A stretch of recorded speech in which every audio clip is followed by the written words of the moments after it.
You know that land you inherited from your grandfather? I sold it to Harper for $50. My mother's single sentence froze my entire world in an instant. $50. The land for which I had paid the property taxes every single year for the past 10 years, and into which I had invested in surveys and soil testing. The land where my husband Mason and I had reworked the plans dozens of times to build a home for our children, our dream place, was worth only that? The beginning of everything was just a few hours earlier, during what had seemed like a picture-perfect Thanksgiving dinner. Mom, this is the best dinner ever. I smiled at my mother as I stood beside my father, who was carving the perfectly roasted turkey. The table was filled with dishes prepared just for this day, and the fire in the fireplace cast a warm glow over the room. No one yet knew that this peaceful moment was merely the calm before the storm. Yes, it truly is. Having everyone together is what makes it perfect. My mother said that with a smile, but for a moment that smile seemed to flicker with a shadow. The dining table was wrapped in a warm, friendly atmosphere, but I did not miss my mother exchanging a meaningful glance with my sister Harper, who sat beside her. Something was wrong. A small alarm began ringing in the corner of my mind. The children had finished their pumpkin pie early and were already watching an animated movie in the living room. Mason was refilling everyone's glasses with red wine, and just as I put my fork into my pie, it happened. My father cleared his throat and set down his fork. The atmosphere in the room shifted sharply. I have some wonderful news for all of you today. News? Mason asked back. My father nodded with satisfaction and looked toward Harper. It's about Harper. She's going to start a new business, and as her family, we want to support her new beginning. My mother continued. Haley, do you remember the 2-acre piece of land you inherited from your grandfather? We decided to give that land to Harper. For an instant, I couldn't understand what she was saying. My hand holding the wine glass froze. Give it to her? What do you mean? My voice was so thin and cold that it surprised even me. To be precise, we sold it. My mother said this without the slightest hint of guilt. Harper is going through a lot, so it's just symbolic. $50. Wait, are you serious? I've been paying the taxes on that land myself for the last 10 years. We talked over and over about building our house there. Harper cut in with irritation. You don't have to build your house on that land. You and Mason run a great company, and you're not struggling with money at all. I'm different. I need that land. A family should help each other when someone is in trouble, shouldn't they? My father's words pulled the trigger. The anger I had barely managed to suppress until then rushed through my entire body like a broken dam. I set the fork I was holding onto the plate with a sharp clatter. Help each other? Do you really believe this is what it's about?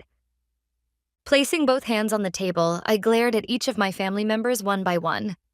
That land was something Grandpa left to me.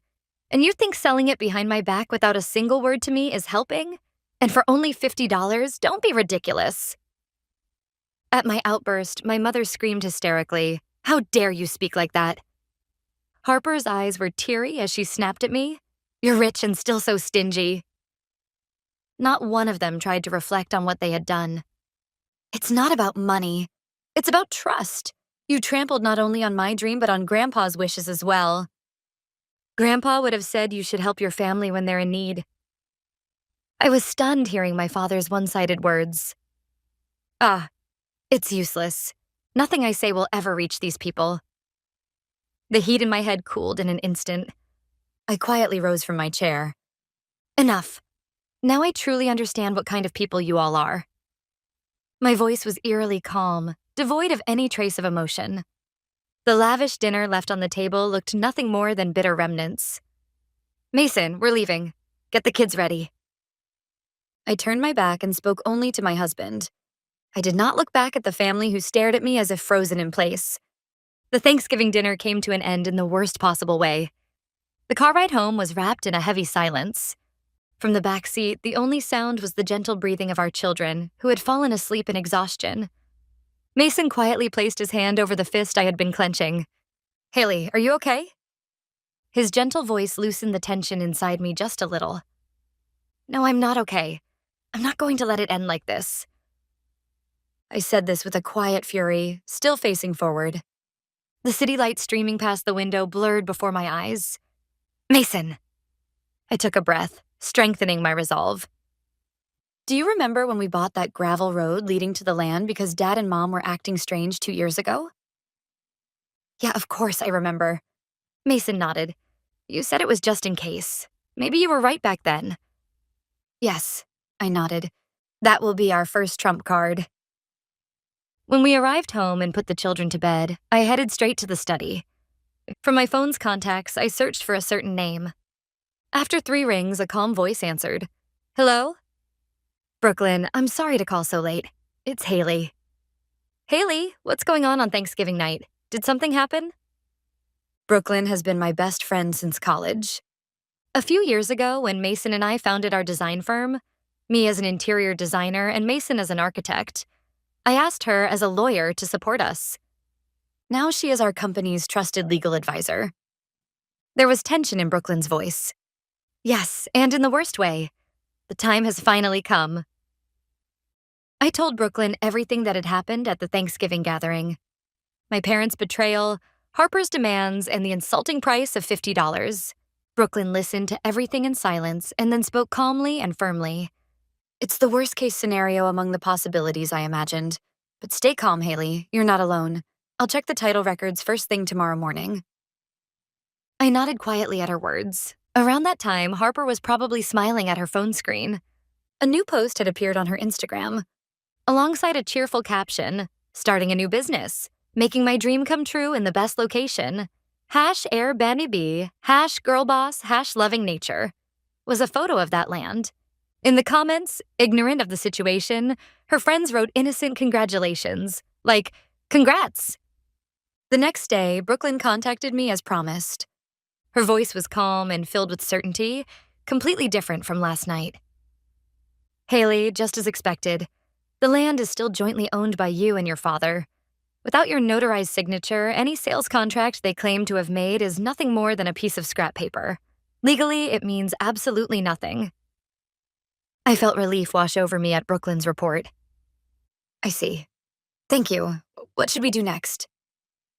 This situation works overwhelmingly in our favor. As for our next move, I'll send a certified letter to clearly state our position. We will notify them that the sales contract is invalid, and that the private road leading to the land is solely owned by you and unauthorized passage is prohibited. That will be our first jab. Give me a few days to prepare. Yes, please do. I won't hold back anymore. Brooklyn responded firmly to my resolve. All right. By the way, I checked Harper's Instagram. That could serve as undeniable evidence of unlicensed business activity, so I'll preserve everything. You don't need to worry about anything. Just stand tall. A week had passed since Thanksgiving when my phone rang. It was Brooklyn. Everything is ready, Haley. I have sent the certified letters to your parents and Harper's addresses. They should arrive by tomorrow. Thank you, Brooklyn. This is finally the starting line. Yes, the ball is in their court now. Let's see how they react. The following afternoon, my mother called with a frantic, almost desperate force. The moment I answered, a piercing scream hit my ears. Haley, what on earth are you thinking?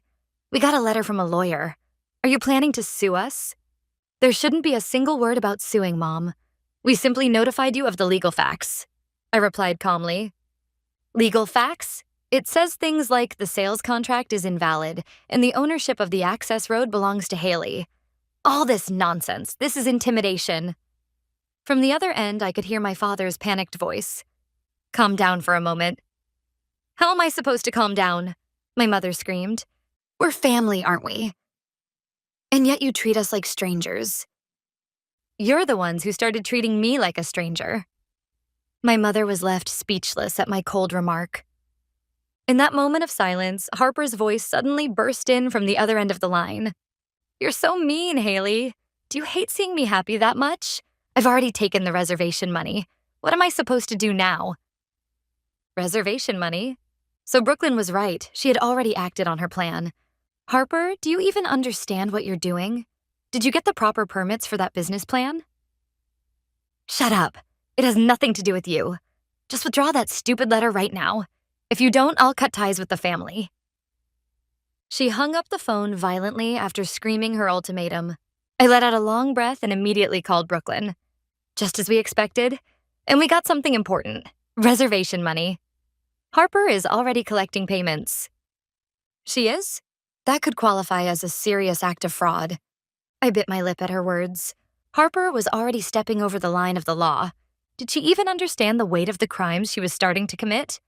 For the next few days, there was no contact at all from my parents or Harper, and an eerie silence settled in, as if the calm before a storm. But there was no way they had given up. While staying in touch with Brooklyn, we carefully watched for their next move.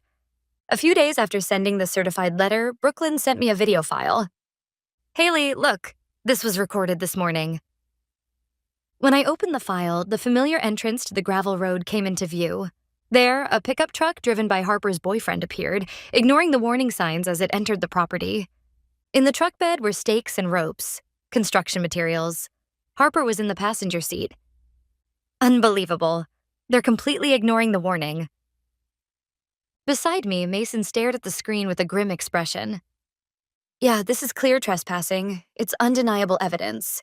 Brooklyn was right. Installing that camera just in case was the right move."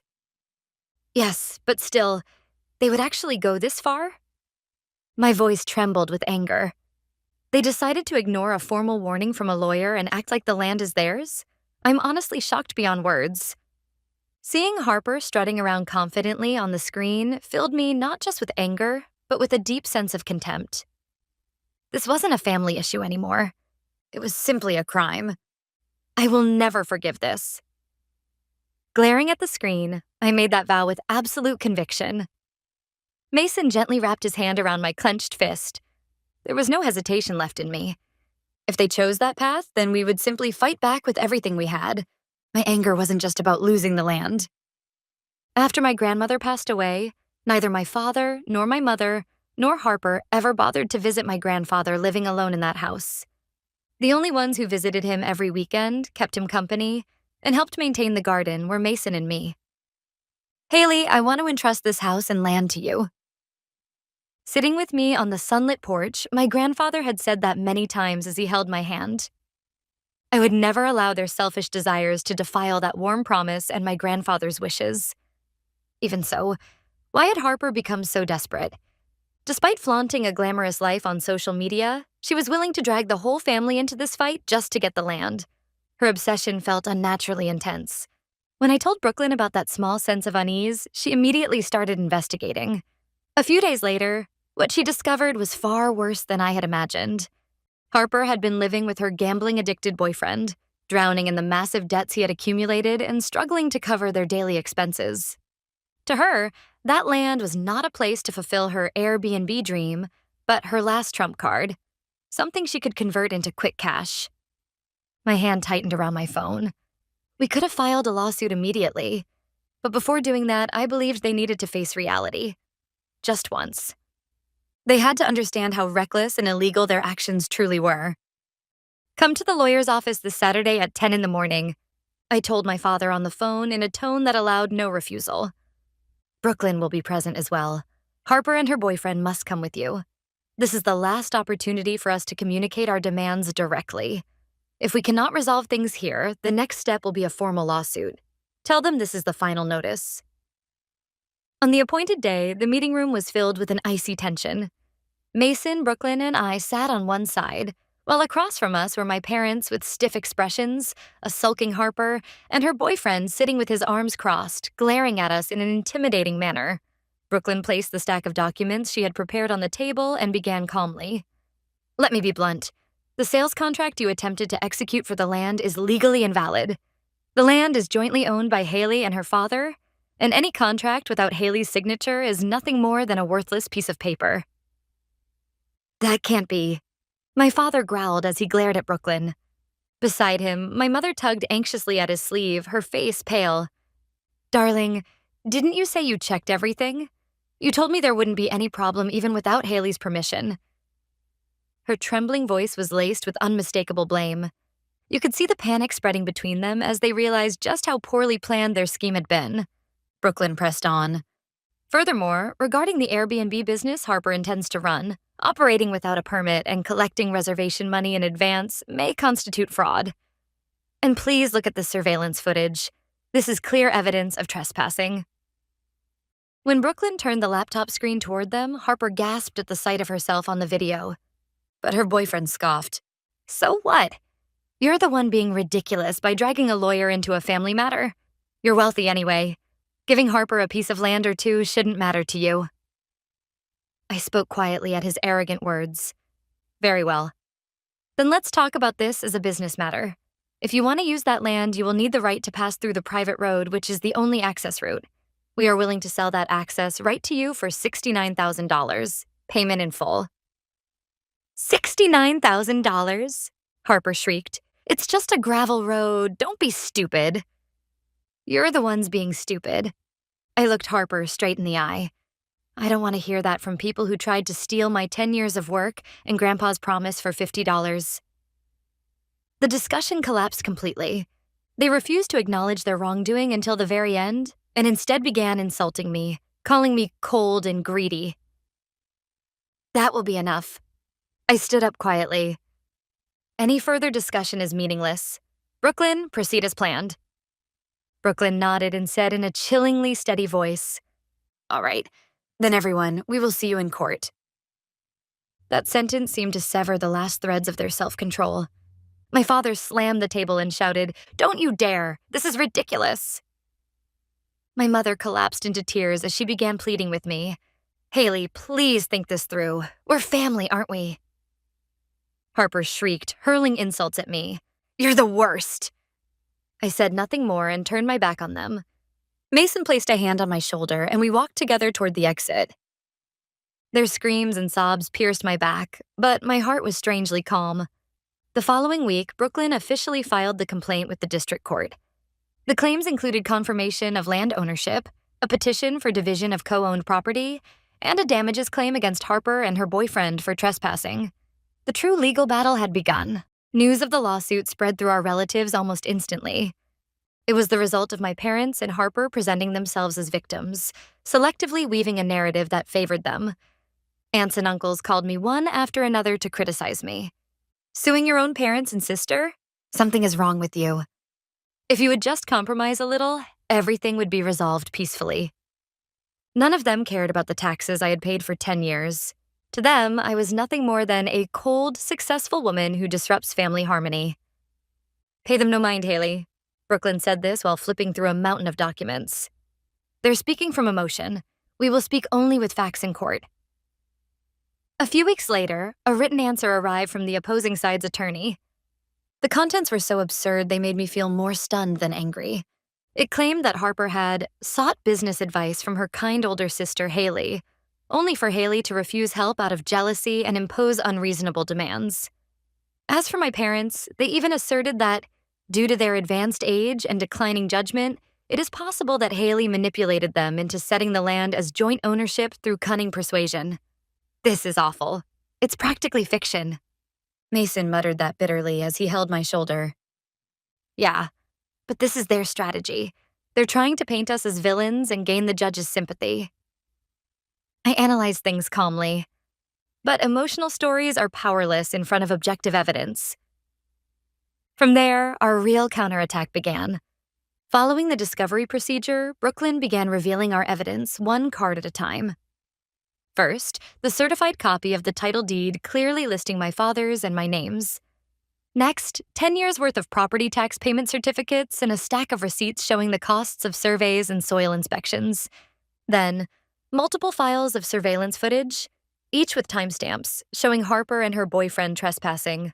Brooklyn also sent screenshots of Harper's Instagram post about receiving reservation money, as well as a credit report proving that her boyfriend had taken out loans from several consumer finance companies. The opposing law firm fell silent.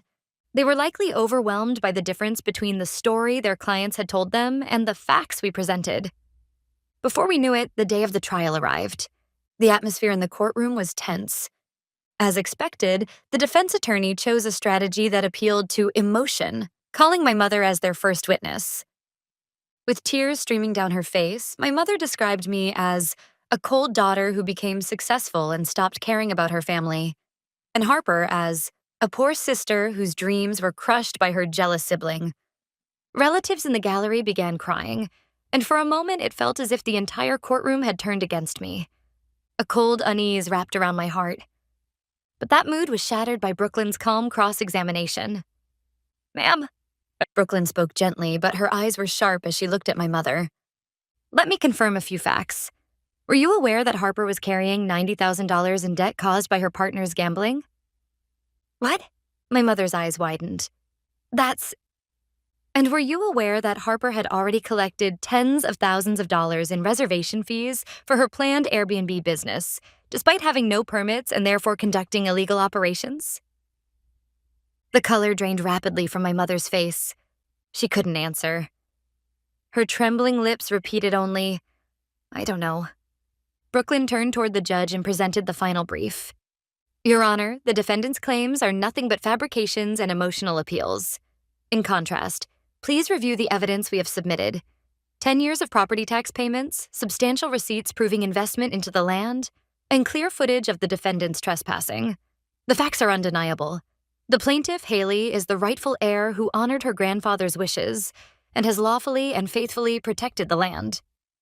When Brooklyn finished her powerful argument, the courtroom fell completely silent. The judge looked between the mountain of objective evidence and the now speechless mother and Harper, then finally opened his mouth with gravity. "I will now deliver the verdict." His voice rang through the courtroom like a gong announcing the end of our long battle. "The sales contract claimed by the defendants is recognized as invalid due to the lack of consent from the plaintiff, Haley. The ownership of the land in question is recognized as belonging to the plaintiff, Haley." The judge's calm reading of the verdict announced our complete victory. Furthermore, the court ordered my father to sell his co-ownership share to me at a fair market price and ordered Harper and her boyfriend to pay damages for trespassing. When the court declared the session adjourned, my mother and Harper broke down in tears, and the relatives in the gallery lowered their heads awkwardly before hurriedly leaving the courtroom. Mason, Brooklyn, and I exchanged firm handshakes and quietly left the room. There were no words left to say to those people. Several weeks after the verdict, on a cold, rainy afternoon, my parents came to my design office together. Gone was the dignity and resilience they once carried. They looked painfully small, crushed by the weight of the courtroom's reality. My father, sinking deeply into the sofa in the reception room, spoke in a strained voice. "Haley, I am truly sorry." Beside him, my mother, her face wet with tears, lifted her head and said, "We were not ourselves. We didn't think about your feelings at all. We are so, so sorry." According to my father, Harper had finally realized the magnitude of her wrongdoing and was spending her days in regret and self-reproach. While looking out at the gray cityscape beyond the window, I answered quietly, "I accept your apology. But Dad, Mom, trust is like glass. Once it shatters, it can never return to what it was." They said nothing. They could not even lift their heads. That was my final answer to the people I once called family. Years later, on that land stood the home Mason and I had dreamed of, a house filled with light. Through the large windows overlooking the forest, I could hear the laughter of our children running in the garden. This home, filled with every detail I insisted on as an interior designer, was the embodiment of our happiness. Meanwhile, my parents had begun to suffer from poor health, worn down by stress. When the truth came to light during the trial, the relatives who once sided with them and criticized me turned away from them as quickly as changing a mask. My parents faced not only legal defeat, but the harsh reality of being isolated from the community. An aunt told me that my mother, who once loved hosting parties, hardly leaves the house anymore. Harper ended up bearing not only the damages, but also the gambling debts that had belonged to her boyfriend. When the trial destroyed everything, her once arrogant boyfriend disappeared somewhere, fleeing debt collectors, leaving all legal responsibility on Harper as the joint tortfeasor. I heard through the grapevine that she now works day and night at multiple part-time jobs. Her dream of becoming an Airbnb owner on that beautiful piece of land had literally evaporated into nothing. Sitting on the porch's rocking chair, I took a sip of hot coffee. I live peacefully with my family today on this land my grandfather entrusted to me. I no longer look back on the past. My future is here, with this home I love and with the husband and children who believed in me and fought beside me through everything. Justice, at times, arrives quietly and inexorably, and here in this place, I will continue to prove that.